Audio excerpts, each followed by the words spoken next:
Claire, as of today, your position has been eliminated. Jennifer Parker, the newly installed CEO and wife of the company founder, delivered this statement without emotion, not even bothering to look up from her designer notebook.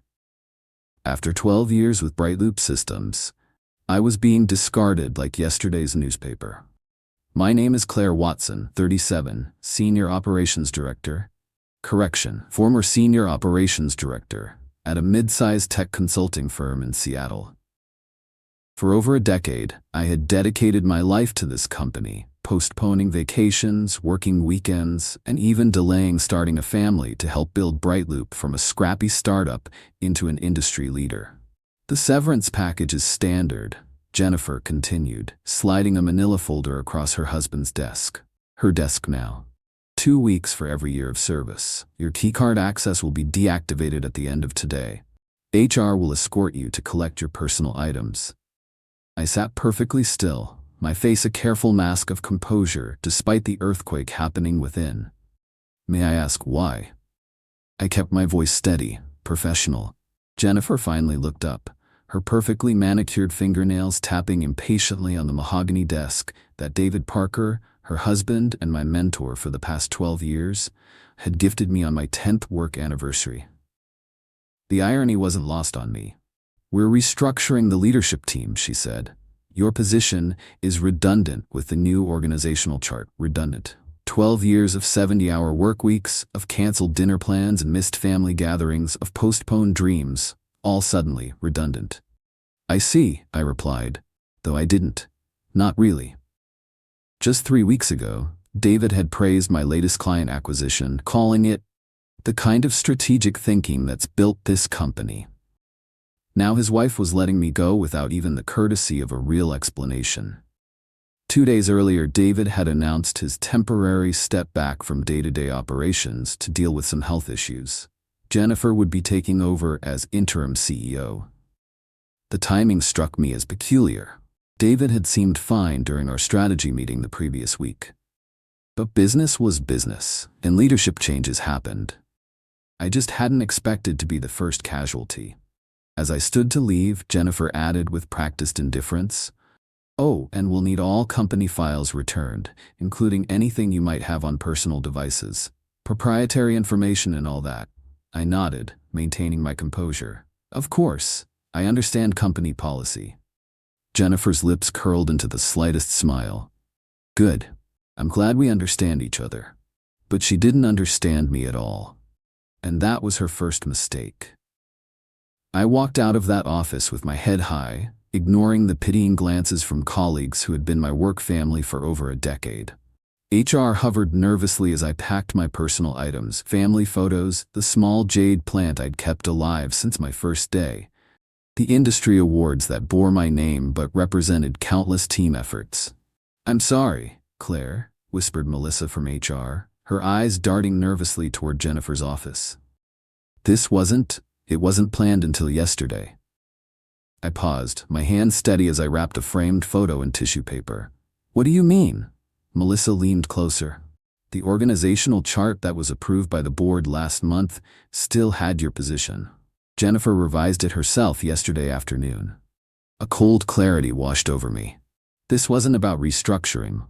This was personal. I should have seen it coming. Jennifer had always viewed me with thinly veiled suspicion. Perhaps it was the long hours I spent working alongside her husband, or the easy rapport David and I had developed over years of building the company together. Or maybe it was simply that I represented something she could never beat: a Brightloop. Someone who had been there from day one, who understood the company's DNA in a way she never would. As I drove home, memories flooded back. David and I working until dawn to finish our first major proposal. The celebration when we landed our first Fortune 500 client.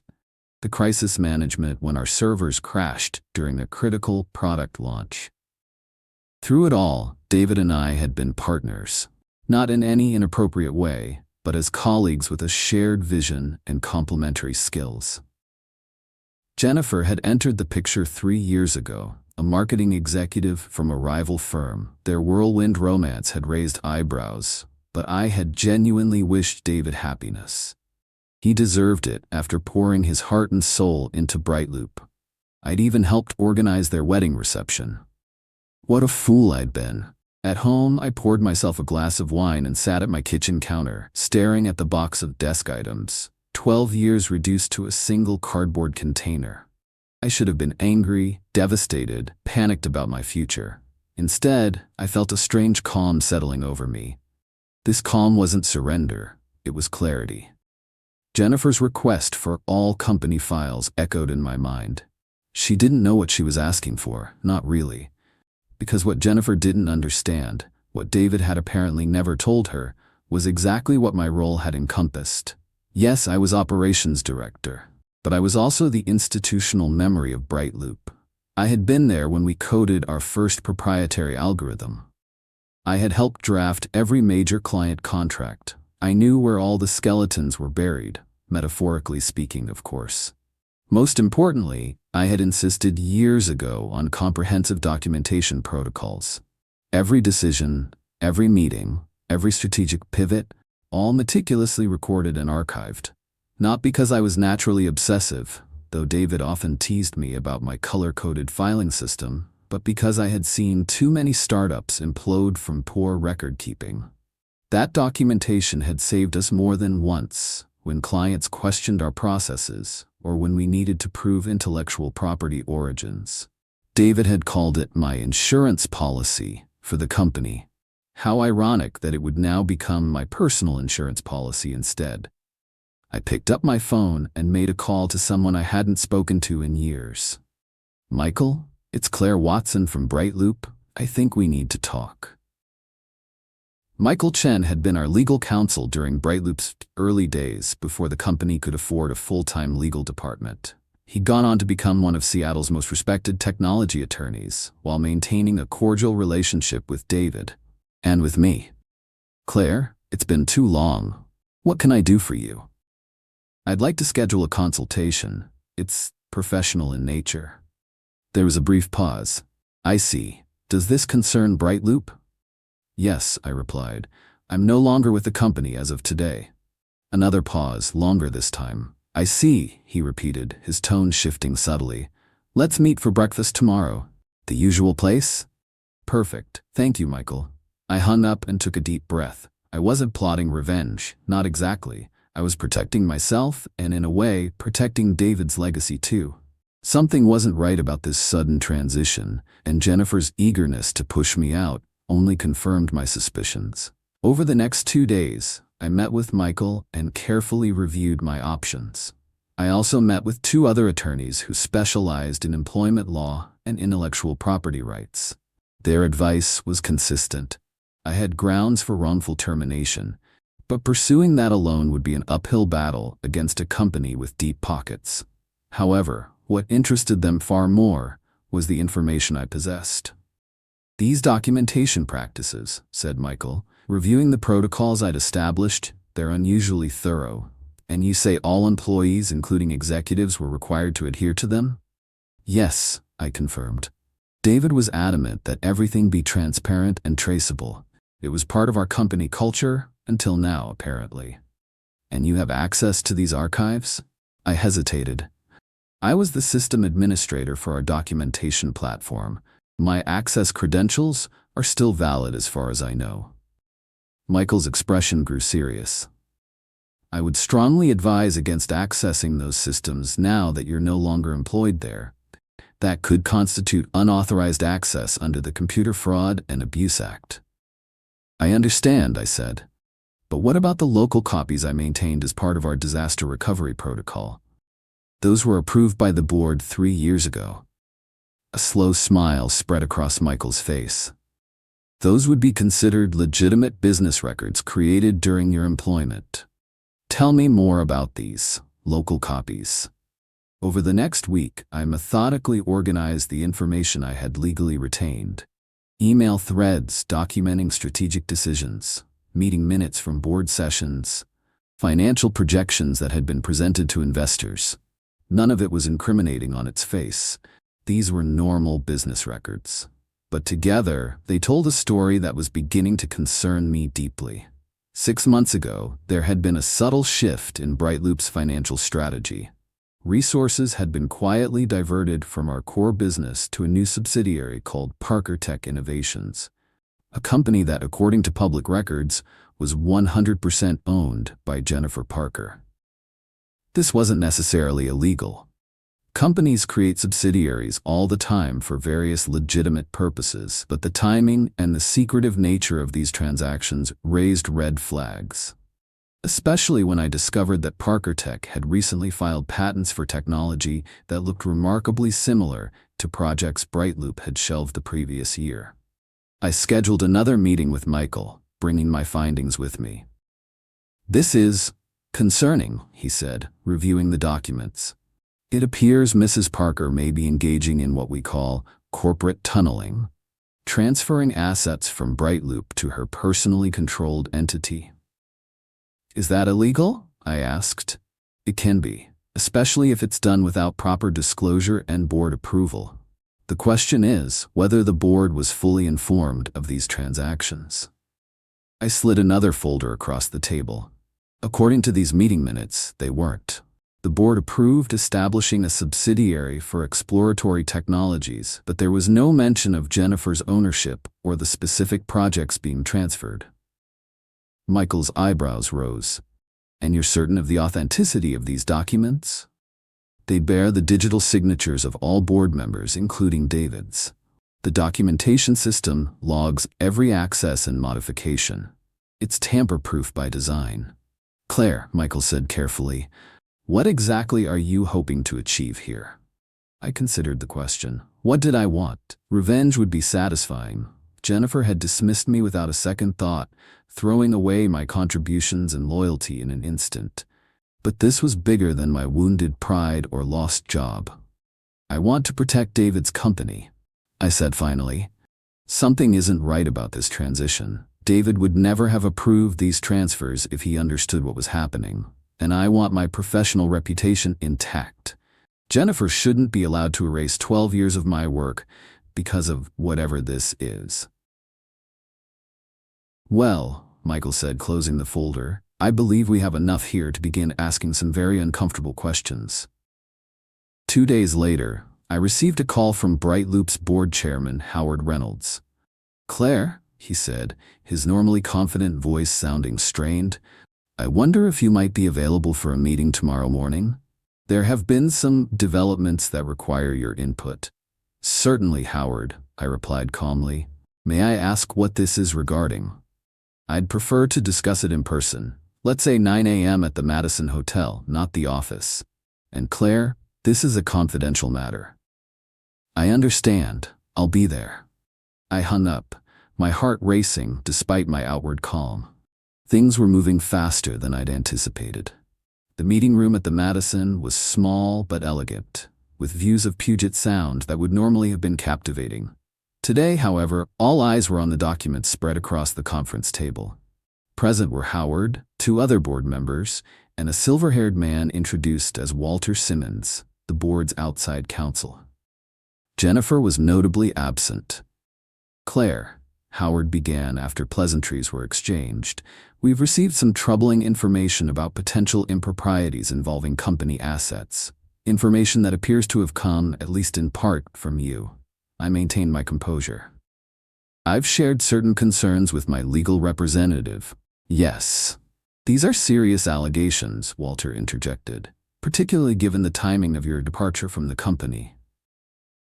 I met his gaze steadily. "I'd characterize it as a termination rather than a departure, Mr. Simmons. And yes, the timing is relevant, but perhaps not in the way you're suggesting." Howard cleared his throat uncomfortably. "To be clear, Claire, we're not accusing you of anything improper. In fact, we're trying to establish a timeline of events and determine exactly what's been happening these past few months." For the next 2 hours, I walked them through what I'd discovered: the financial transfers, the questionable patent filings, the omissions in board presentations. I was careful to stick to facts documented in company records, avoiding speculation or personal grievances. "And David?" asked Elaine Foster, the most recently appointed board member. "What do you believe his role was in all this?" I chose my words carefully.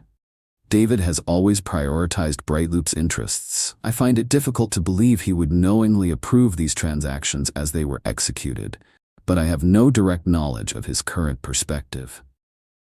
No, Howard said quietly. I imagine you wouldn't. There was something in his tone that sent a chill through me. What do you mean? The board members exchanged glances before Howard continued. David has been incapacitated for the past month, a stroke. Jennifer has insisted on keeping it private, claiming David didn't want the company destabilized by news of his condition. The room seemed to tilt slightly.